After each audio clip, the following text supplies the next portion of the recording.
Graças a Deus, porque podemos descansar no Senhor. Você pode se assentar agora, com a convicção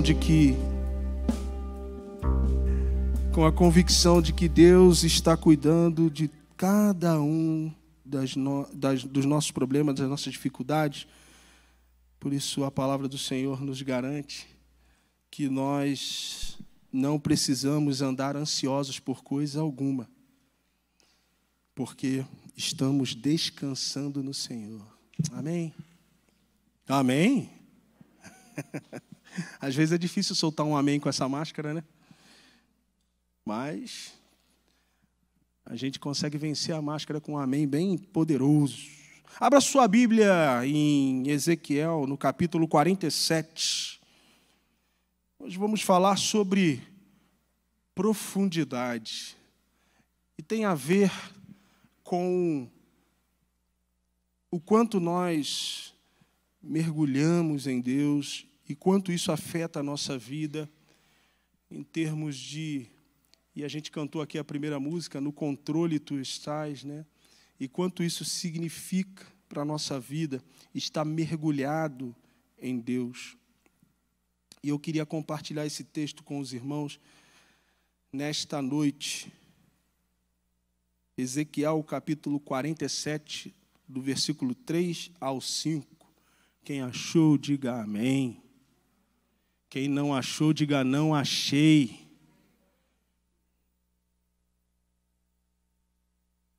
Nem com a Bíblia no celular? Podemos? Versículo 3. O homem deslocou-se para o lado oriental com uma corda de medir na mão. E, enquanto se movia, totalizou 1000 côvados longos, isto é, 500 metros, e me fez passar pelas águas que batiam na altura do meu tornozelo. De novo mediu 500 metros e conduziu-me pela água que chegava ao joelho. Mediu, então, mais 500 metros e me levou pela água que batia na cintura. Ainda mediu mais 500 metros, mas agora era um rio que eu não conseguia atravessar, porque a água havia subido muito e já era tão profunda que só podia atravessar a nado. Era um rio que não se podia vencer apenas caminhando. Senhor, essa é a Tua palavra e nós abrimos o coração para receber a incorruptível semente da Tua verdade hoje aqui, de maneira que ela produza frutos em cada vida, ó Pai, em cada terreno fértil, que ela cair nesta noite, ó Pai.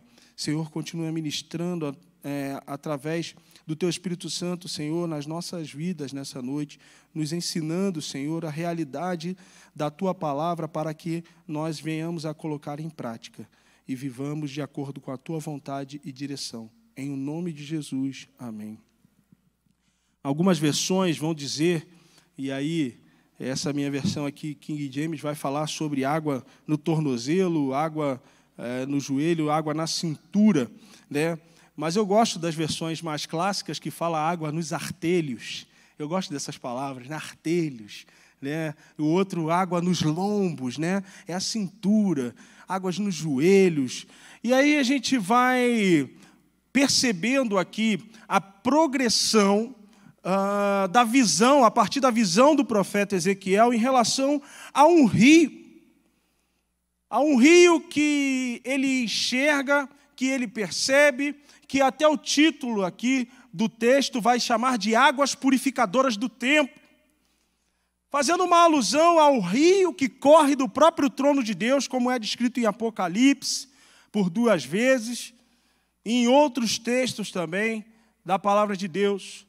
E ele vai olhando a partir de uma perspectiva onde ele começa a entrar no rio e medir o quanto, conforme ele ia caminhando, e perceber as mudanças a partir do momento que ele ia adentrando ao rio.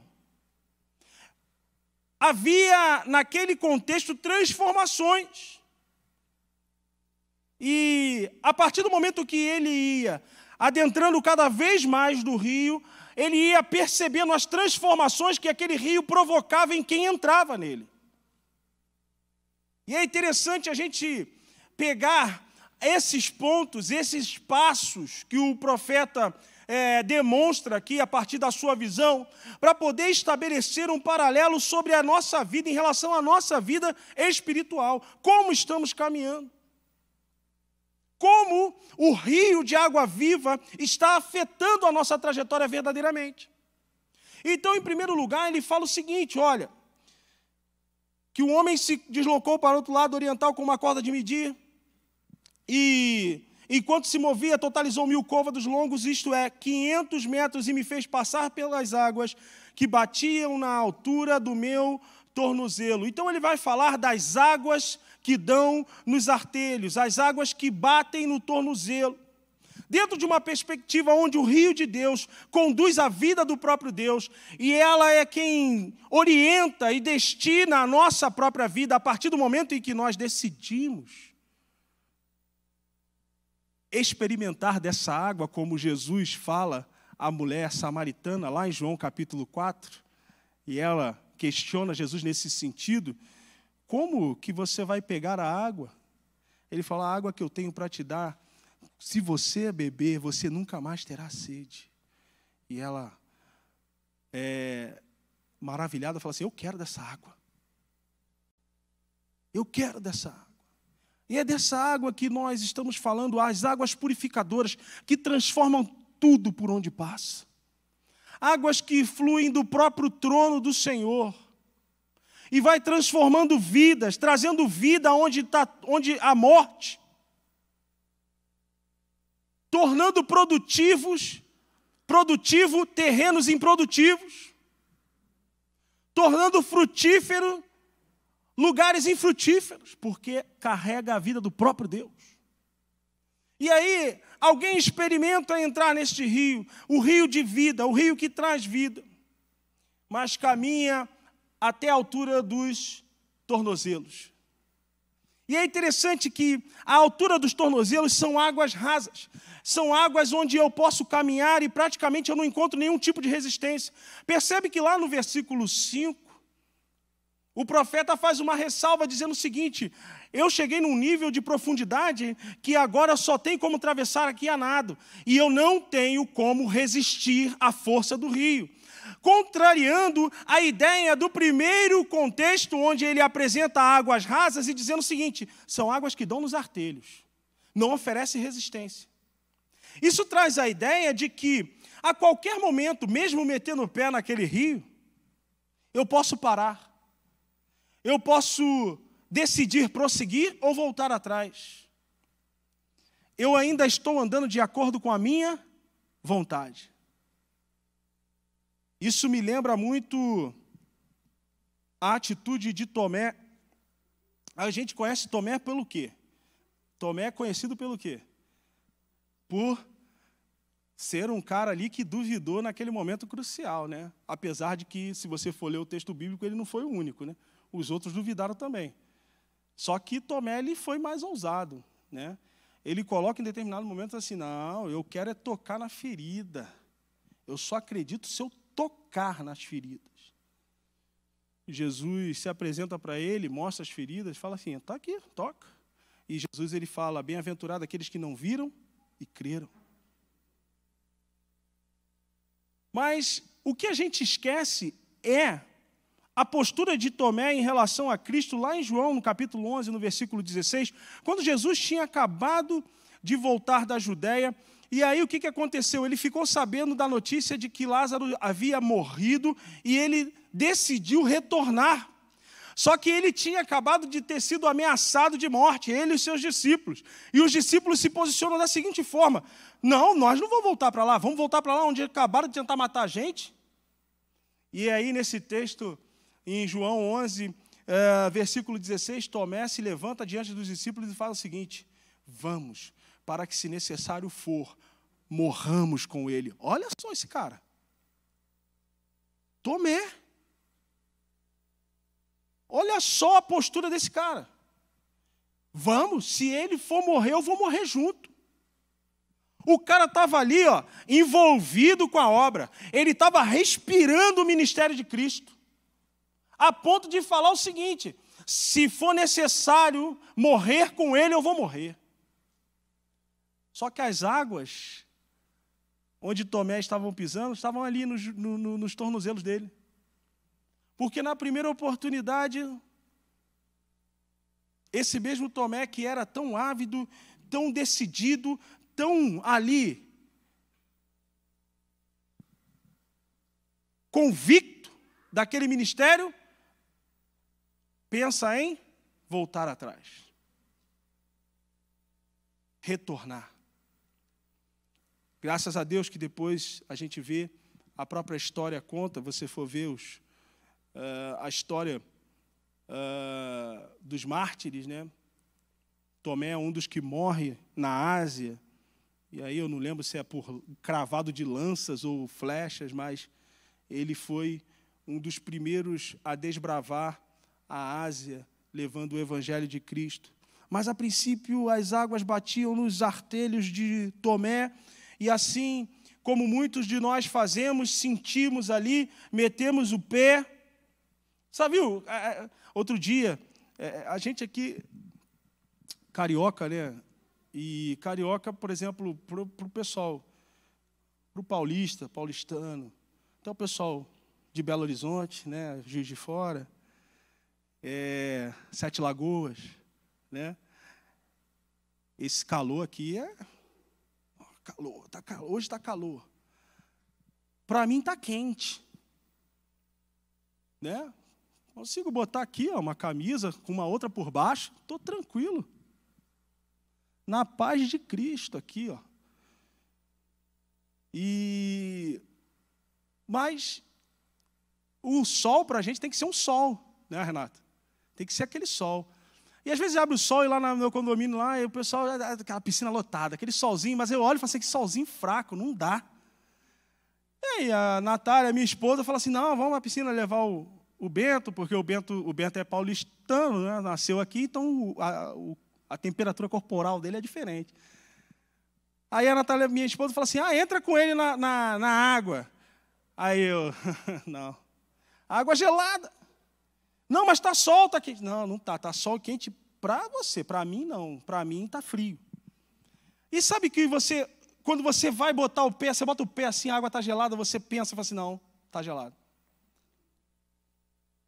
Você mete o pé ali e fala assim, eu não vou entrar nessa água nem que me paguem. Porque o primeiro contato com a água que você vai buscar é o pé. Já viu que ninguém faz assim, a maioria, né? Ninguém chega lá e vai de tibum, né? Sempre dá aquela... Até a gente lá, quando vai para a praia, você bota o pé primeiro, né? Para sentir a temperatura da água. E muitos sentem a temperatura da água e falam assim, essa água está gelada, eu não vou entrar. E voltam para trás. São as águas que batem aonde? Bem aqui nos tornozelos. É aqui que é uma parte bem sensível, sabe? Que você sente o frio. E muitos crentes, dentro de uma proposta de entrar num rio que carrega a vida do próprio Deus, metem o pé, os dois pés, e sentem a temperatura da água e falam assim, isso aqui está demais para mim. Eu não vou entrar. Eu não vou aguentar mergulhar nesse rio. E acabam voltando, desistindo da caminhada. São pessoas que têm dúvida, são pessoas de ânimo dobre, como o Tiago fala lá no primeiro capítulo da sua carta, no versículo 5-8, dizendo o seguinte, se algum de vós tem falta de sabedoria, roga a Deus, que todos concede liberalmente, com grande alegria, todavia peça com fé, sem qualquer sombra de dúvida, pois quem crer com reservas é semelhante à onda do mar, agitada e levada pelos ventos. Não imagine tal pessoa que assim receberá coisa alguma do Senhor, pois é vacilante e inconstante em todos os seus caminhos. Então, são as pessoas que olham e falam assim, eu vou seguir a Deus, eu vou obedecer a sua vontade, eu vou seguir todos os seus direcionamentos, eu vou seguir todas as suas ordens, tudo aquilo que o Senhor mandar, eu vou fazer. Aí ele mete o pé na água e fala assim, seguir isso aí é complicado demais. Dar a minha vida para o controle desse rio tá difícil. Não, eu prefiro ficar no controle da minha vida mesmo. E volta para trás. São as águas nos artelhos, águas que não oferecem tantas resistências. São águas ainda que permitem as pessoas, dentro de um aspecto de dúvida, voltarem atrás. A partir dos seus medos, dos seus traumas, de situações que a impedem de ir mais fundo, não conseguem avançar, pois as condições são sempre desfavoráveis. Sempre há uma desculpa. A água está gelada demais, a correnteza é forte demais, aqui tem muito limo. Só quem já foi para o interior e andou num riacho, sabe, que tem aquelas pedras cheias de limo, já tomou um tombo ali? Eu já. E aí depois você fica escaldado, né? Porque você vem andando assim, ó, num passinho assim, bem com medo de escorregar. Então tudo vira desculpa. Eu não vou entrar nessa água porque está gelada. Eu não vou entrar porque essa correnteza está forte demais.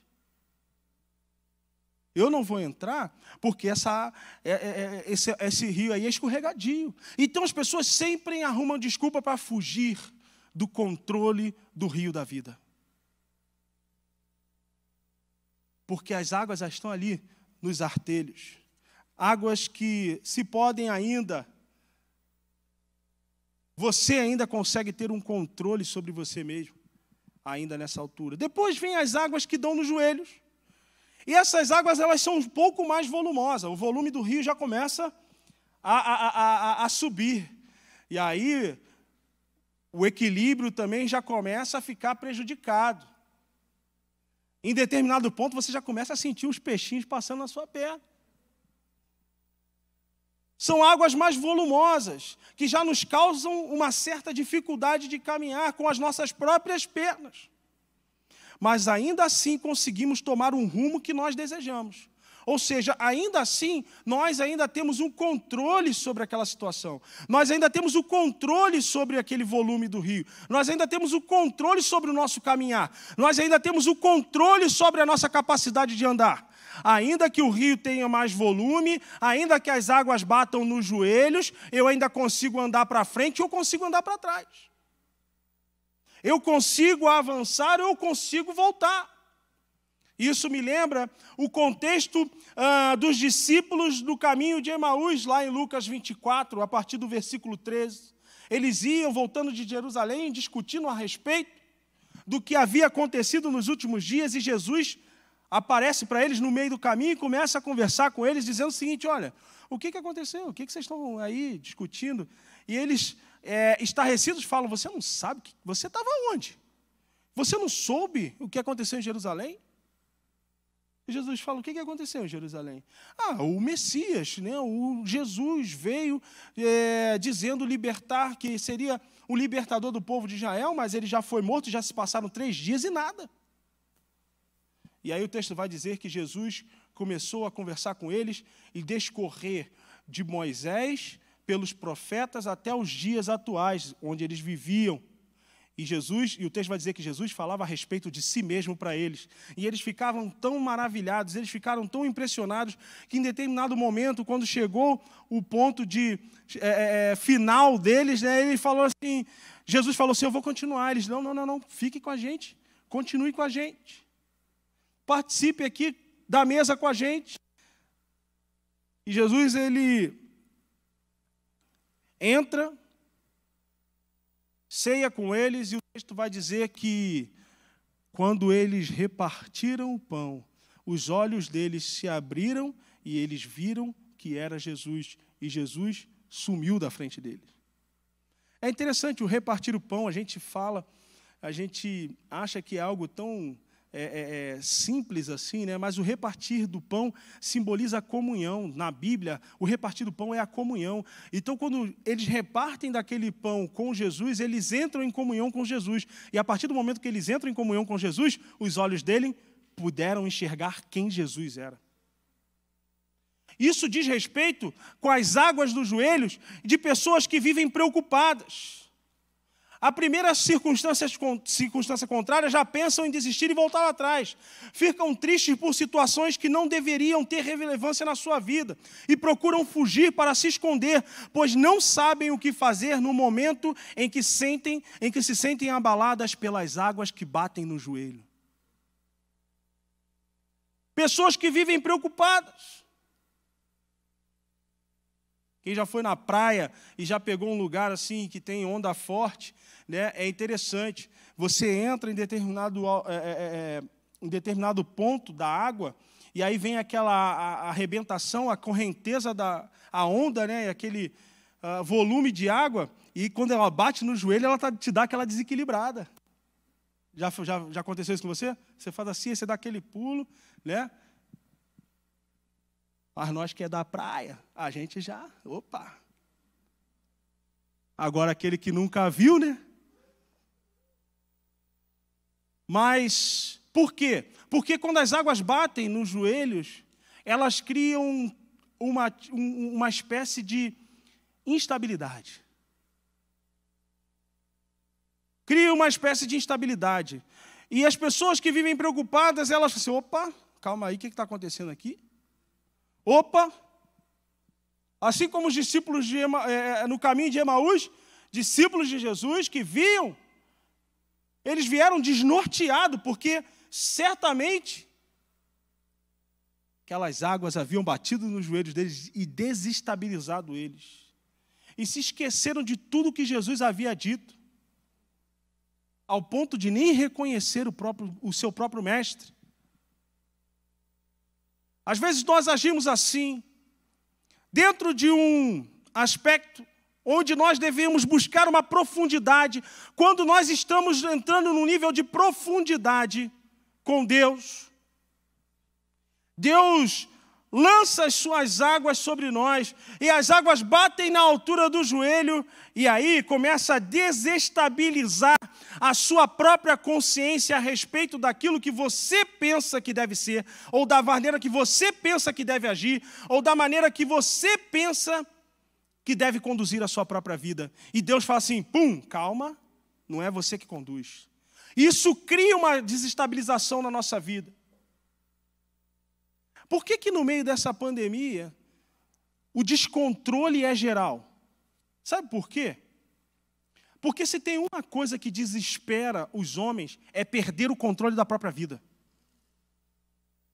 O que desespera qualquer pessoa é não ter o controle sobre nada. E sabe o que a gente viu aí e está vendo nesses dias, nesses últimos meses? É que todo o controle que eu e você pensamos ter é inexistente. Mas é novo? Não. Tiago já falava isso. O que é a vida do homem? Uma névoa. Acabou. Mas a gente acha que domina todas as coisas. E aí as pessoas entram num grau de desespero, de desesperança, sabe por quê? Porque elas percebem que elas não têm o controle da própria vida. Para nós que nascemos de novo, para nós que fomos recriados em Cristo Jesus, como está escrito em 2 Coríntios, capítulo 5, versículo 17, vale a escrita de Paulo aos Gálatas, capítulo 5, a partir do versículo 16, dizendo o seguinte, que a carne milita contra o espírito, de maneira que vocês façam aquilo que vocês não querem. Ou seja, para a carne, você não está fazendo o que você quer. Para o espírito, também você está fazendo o que você não quer. Só que, Paulo também aos Romanos escreve o seguinte, o pendor para a carne é morte, mas o pendor para o espírito é vida. Ou seja, perder o controle da minha vida para o espírito é vida. Perder o controle da minha vida para a carne é morte. E é nesse ponto de instabilidade que as pessoas começam a se questionar a respeito daquilo que elas efetivamente querem fazer em relação àquilo que Deus propôs a elas a fazerem. Por isso que nós vemos muitas pessoas que começam numa caminhada de vida cristã, sabe, ali, animadas, né, cheias do fogo do Espírito Santo, e vamos fazer, e pai, daqui a pouco passa um ano, já não é. O fogo já se torna uma labareda. Aí passa 2 anos, a labareda já se torna um foguinho ali. E aí passa uns 3 anos, o foguinho já vira uma brasinha. E daí passa mais um tempo, a brasa vira um carvão. Porque A proposta de caminhada de vida cristã vai nos desafiando ponto a ponto. A cada vez que eu entro mais no rio, há um desafio mais profundo, mais profundo, mais profundo, que vai desestabilizar a minha própria vida, a minha própria trajetória. Ou seja, não aquilo que eu quero, não aquilo que eu penso, mas é aquilo que Deus quer de mim, o que Ele pensa de mim. E aí, eu começo a perder o controle da minha própria vida. Mas ainda tem mais água para percorrer. E o autor e o profeta vai falar das águas que dão na cintura, nos lombos. São águas ainda mais profundas. São mais profundas dos que chegam até no joelho. Já é a metade do caminho. A dificuldade de locomoção já é bem maior. Mas ainda me permitem fazer o que eu quero fazer. Mesmo que seja em parte, mesmo que seja de forma limitada. Tem uma aparência de certeza e confiança. Eu cheguei até a metade do caminho. Quando você entra na água na cintura, você anda, e aí você começa a andar já mais devagar, fazendo um pouco mais de força, porque as águas já começam a lutar contra você e criar uma certa resistência, e você vai também perdendo um pouco da sua resistência, mas você consegue caminhar ainda com as suas próprias pernas. Você ainda consegue caminhar ainda na sua direção, na direção que você quer tomar. É interessante, é uma caminhada que propõe até a metade do caminho. Como Pedro, em determinado momento, lá em Mateus, no capítulo 16, a partir do versículo 13, ele faz uma afirmação belíssima, quando Jesus pergunta aos discípulos a respeito do que estavam falando dele. O que estão falando? Quem estão falando para vocês que eu sou? E Pedro fala assim, e os discípulos falam assim, uns estão dizendo que você é Elias, outros estão dizendo que você é um dos profetas. E Jesus vira para eles e fala assim, e vocês? Quem dizes que eu sou? E Pedro, sempre impetuoso, toma a frente e fala, tu és o Cristo, o Filho do Deus vivo. E Jesus responde para ele, bem-aventurado és tu, Bar-Jonas, porque não foi a carne ou o sangue que o revelaste, mas o meu Pai, que está no céu, o revelou isso a você. Esse que chega e fala assim, olha, tu és o Cristo, o Filho do Deus vivo, testemunha de quem Jesus é o mesmo que alguns capítulos depois, que 10 capítulos depois, vai dizer assim, eu não sei quem ele é, eu não conheço. Por 3 vezes. Na primeira vez, alguém falou assim, esse aí estava com ele. Ele falou assim, não, o que você está falando? Eu não ando com esses caras, eu nunca andei com eles. Depois passa aí uma segunda pessoa e fala assim, esse aí estava com eles. Ele fala assim, do que você está falando? Eu não conheço. E uma terceira pessoa fala assim, certamente estava com eles, porque fala como um deles. E ele diz assim, eu nunca ouvi falar desse cara que vocês estão falando aí. Você está me confundindo. Esse Pedro foi o mesmo Pedro que há 10 capítulos atrás havia declarado, tu és o Cristo, o Filho do Deus vivo, mas bastou a água bater na cintura para ele falar assim, opa, eu não quero ir tão fundo assim. Muitos crentes abraçam a proposta do Evangelho, abraçam a ideia da caminhada do Evangelho, mas em determinado momento, quando as águas começam a bater nos lombos, a coisa começa a ficar mais difícil, começa a ficar mais apertado, a trajetória começa a ficar mais resistente. E isso é uma coisa que a gente tem falado aqui constantemente. O pastor Carlos fala muito isso, né, que um dos ganhos dessa pandemia dentro desse contexto que nós vivemos de vida cristã, é que nós saberíamos, né, os sinceros seriam revelados, né? Porque a realidade é essa. Quando as coisas começam a apertar, quando as coisas começam a ficar mais complicadas, quando exige-se mais de uma trajetória, quando exige-se mais por conta de uma resistência maior, se você não está ali, arraigado numa verdade, fundamentado na fé em Cristo Jesus, opa, eu não quero ir tão fundo assim. As águas nos lombos representam pessoas que pegam firme na obra, vão fazer, porém ainda acham que farão com as suas próprias forças e acabam se cansando porque querem lutar contra as forças do rio, porque querem lutar contra a vontade de Deus, porque querem andar pelas suas próprias pernas, caminhando contra a vontade e a direção de Deus, caminhando contra o propósito estabelecido para o próprio Deus, porque acham que vão fazer da maneira delas. Só que fazer da maneira delas, em determinado ponto, corre o risco de se negar aquilo que Jesus fez.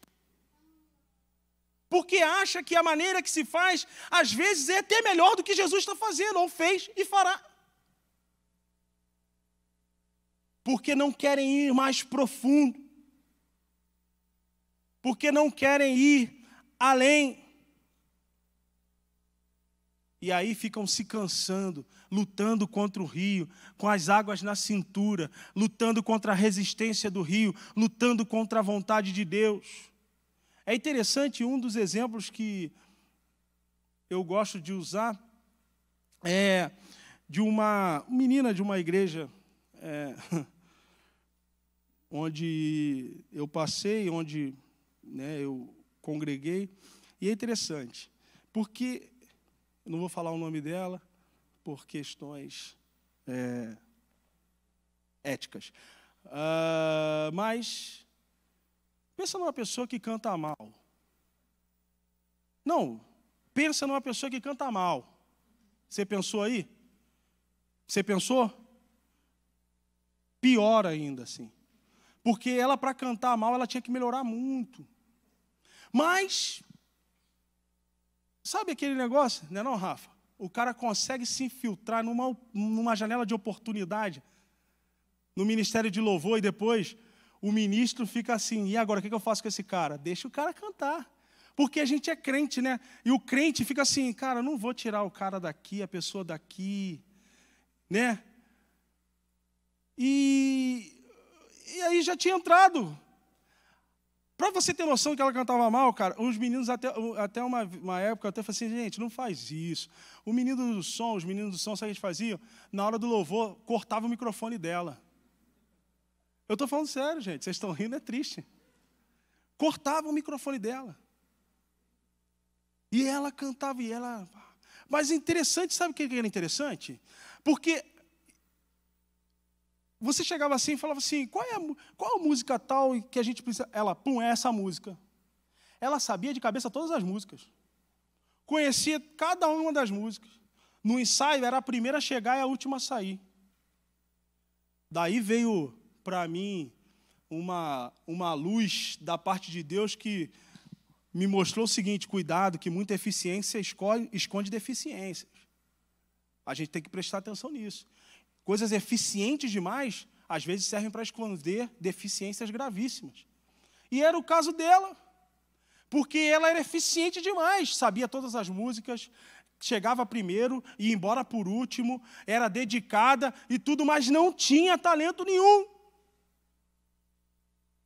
Estava exatamente no lugar errado. E é interessante porque, a partir do momento em que se insiste em estar onde Deus não chamou para estar, aquilo que era para ser prazeroso, leve, se torna sacrificioso, pesado. Porque quer fazer o que não foi chamado para fazer. E era o caso dessa menina. Insistiu e não aguentava, ficava pesado, porque não tinha condições, não estava no lugar que foi chamada para estar. Estava querendo fazer o que não foi chamado para fazer. Acontece isso no nosso meio com muita frequência. Por quê? Porque são pessoas que estão com águas nos lombos, na cintura, e dizendo assim, eu vou para o lado que eu quero ir. E o rio está empurrando, não, você vai para lá. Não, eu vou para cá. E o rio está empurrando, eu vou para lá. Hebreus capítulo 12, versículo 1. Nós, rodeados por tamanha nuvem de testemunhas, prossigamos a carreira, nos desembaraçando de tudo que nos atrapalha e do pecado que tão de perto nos rodeia. Percebe que o autor de Hebreus ele faz uma diferenciação entre duas situações. Primeiro ele fala, olha, se desembarace de tudo que te atrapalha e do pecado. Ou seja, nem tudo que te atrapalha é pecado. Coisas lícitas atrapalham a sua caminhada cristã. Por quê? Principalmente quando queremos fazer aquilo que nós não fomos chamados para fazer. É pecado cantar no louvor? Não é pecado. Mas se torna sacrificioso quando você não foi chamado para isso. É pecado ser pastor? Não é pecado. Mas quantos pastores aí, não é não, pastor Carlos? Que não foram chamados, estão aí insistindo no púlpito, morrendo, matando a igreja, porque não foram chamados para aquilo, mas estão ali com as águas na cintura, querendo lutar contra a correnteza do rio.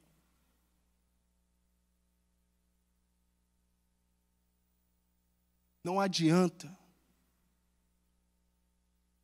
Lá em Êxodo, no capítulo 39, versículo 2, o registro do texto bíblico vai falar sobre a confecção da estola sacerdotal. A estola sacerdotal, a vestimenta do sacerdote era feito de linho fino. Um tecido extremamente leve. Um tecido bem leve. E sabe o que eu aprendo com isso? Sacerdote era um ministério instituído por Deus para guiar e orientar o povo de Israel. Sabe o que eu aprendo com isso? Que o ministério não é pesado. O ministério é leve. Se está pesado, tem alguma coisa errada. Se está sacrificante, tem alguma coisa errada. Como o profeta Samuel falou para o rei Saul, eu quero obediência e não sacrifício. Às vezes estamos sacrificando a nossa vida em prol das nossas próprias convicções e não daquilo que Deus nos chamou para fazer. E aí estamos com água na cintura, tentando lutar contra a correnteza. Por último, finalmente as águas que não se podem atravessar. Mergulhar no rio, versículo 5, ainda mediu mais 500 metros, mas agora era um rio que eu não conseguia atravessar, porque as águas haviam subido demais, a água havia subido muito, e já era tão profunda que só podia atravessar a nado. Era um rio que não se podia vencer apenas caminhando. Mergulhar no rio significa perder o controle da própria trajetória. Significa perder o controle da própria trajetória, porque o rio tem o seu curso e a sua correnteza, e a correnteza do rio arrasta. Você já tentou nadar contra a correnteza do rio? Sabe o que vai acontecer? Você vai se cansar e o rio vai te levar embora.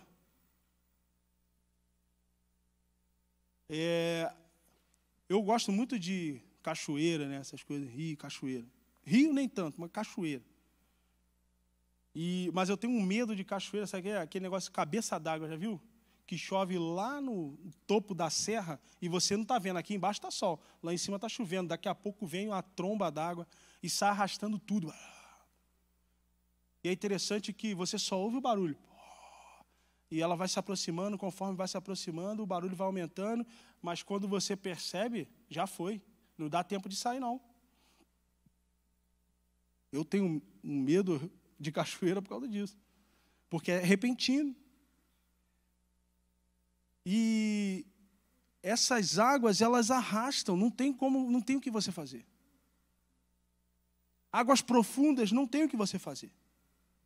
Quando você mergulha no rio, isso significa que você não tem mais o controle sobre a própria trajetória. Lembra? As águas nos artelhos, águas rasas, eu podia voltar. Eu podia ir para um lado, eu podia ir para o outro. Águas nos joelhos me incomodavam às vezes, me desequilibravam, mas eu podia andar, eu podia caminhar. Água nos lombos, eu consigo caminhar, até mesmo contra a correnteza do rio. Mas quando a água me submerge, eu já não tenho mais o que fazer. Quando eu escolho a profundidade do rio que jorra do trono de Deus, não tem mais o que fazer. Entendo o seguinte, não sou eu mais que decido a respeito da minha própria vida, mas é o curso do rio que decide para onde a minha vida vai. Quando você decide mergulhar nas águas nessas águas purificadoras, não é mais você que define o curso, a trajetória da sua vida, mas é o rio que vem do trono de Deus que vai definir a trajetória e o rumo da sua vida. Porque agora você vai andar de acordo com o curso do rio e não de acordo com o seu próprio curso, com a sua própria vontade. Não importa o esforço que eu fizer, agora eu não posso mais voltar atrás. A minha única opção é deixar o rio me levar. Perder totalmente o controle das minhas ações. Mergulhar no rio é mergulhar na unção, no Espírito Santo e viver a plenitude de Deus. Como o pastor pregou hoje de manhã, falando de João 10:10, o diabo vem senão para matar, roubar e destruir, ele vem como um ladrão. Mas Jesus Cristo veio para dar vida e vida, a vida em abundância flui do trono de Deus, a partir do rio de Deus. E aí, uma das representações do Espírito Santo na palavra de Deus, um dos símbolos do Espírito Santo na palavra de Deus é a água, é o rio. Isso significa dizer que é ser levado pelo Espírito de Deus, é Ele quem me carrega. E é interessante, porque nós falamos sempre a respeito de se ter o Espírito Santo. Eu tenho o Espírito Santo. Eu creio que os irmãos aqui têm o Espírito Santo. Mas tão importante quanto ter o Espírito Santo é que o Espírito Santo tenha você. Você me entendeu aqui? Tão importante quanto ter o Espírito Santo é permitir que o Espírito Santo tenha você, tenha a sua vida. Tão importante quanto ter a fonte da água da vida dentro de você, como o próprio Jesus disse, aqueles que creem, do seu interior fluirão rios como águas vivas. Tão importante quanto ter é se deixar ter, é se deixar dominar por esse Espírito, é se deixar levar, como Romanos 8,14 diz, pois todos os que são guiados pelo Espírito de Deus, esses são os filhos de Deus, são levados. É uma mudança de postura. Lá em João, no capítulo 20, no versículo 22, Jesus encontra os discípulos dentro de uma casa trancado e aparece no meio deles e o texto vai dizer, soprando sobre ele, disse, recebei o Espírito Santo. A partir daquele momento, todos os que estavam ali receberam do Espírito Santo. No capítulo 21, do mesmo texto de João, no versículo 3, os discípulos estão reunidos na praia e eles se questionam a respeito do que eles fariam a partir dali. E Pedro diz o seguinte, voltemos a pescar. E os que estavam ali concordaram com ele. E eles voltaram a pescar. E eles encontram com Jesus na praia e Jesus conversa com eles. Em determinado momento, em Atos 1:8, Jesus aparece por uma última vez aos discípulos e diz o quê?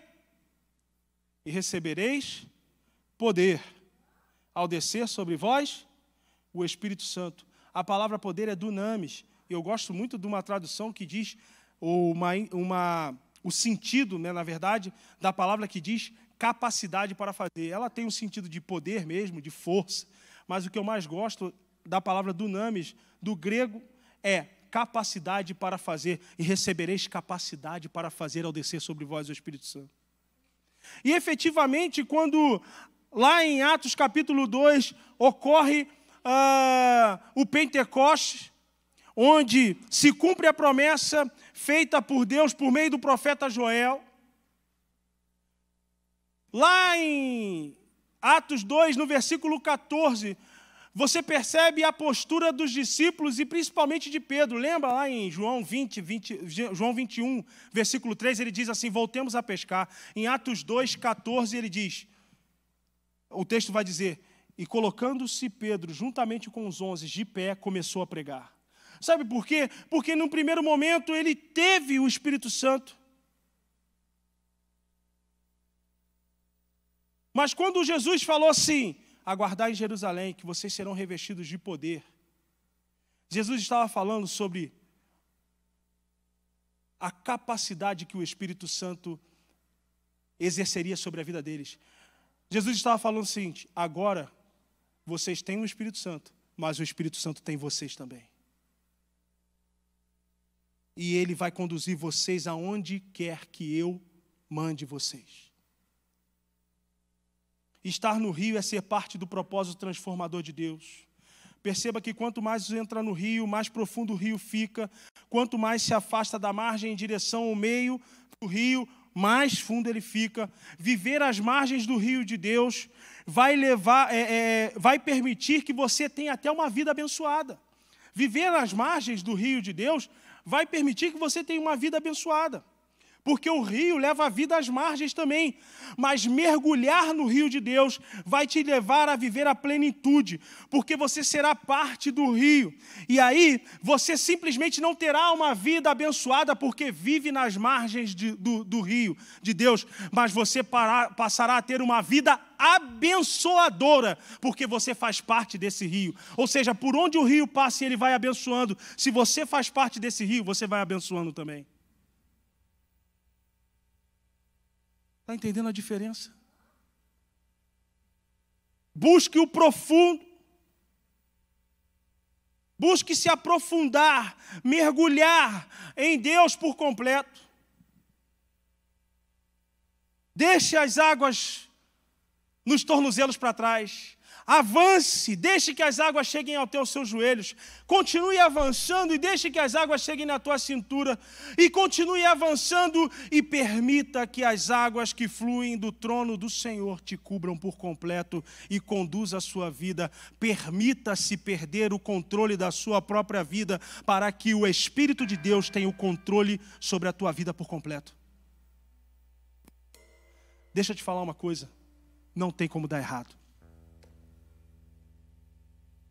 Até hoje, eu não vi ninguém que se deixou ser levado pelo rio de Deus se dar mal. Ah, mas ele morreu crucificado de cabeça para baixo. E quem disse que isso ia se dar mal? Quem disse? Mas eles foram presos, foram açoitados. E quem disse que isso ia se dar mal? Sabe o que é se dar mal?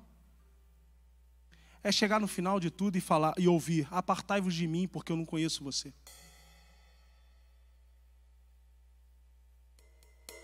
Ser recebido como Estevão,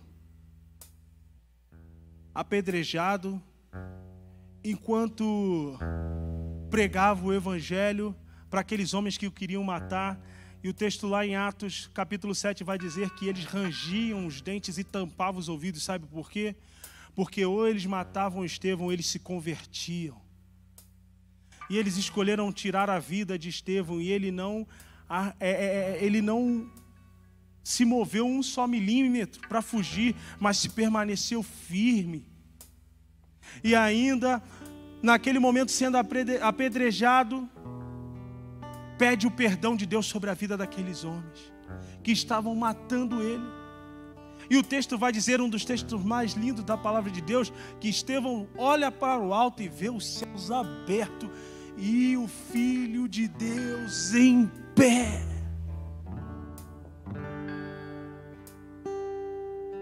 Tem como dar errado? Você tem noção do que é o Filho de Deus estar em pé? Um rei não se levanta do seu trono para nada, a não ser para receber alguém que ele julga mais importante do que ele.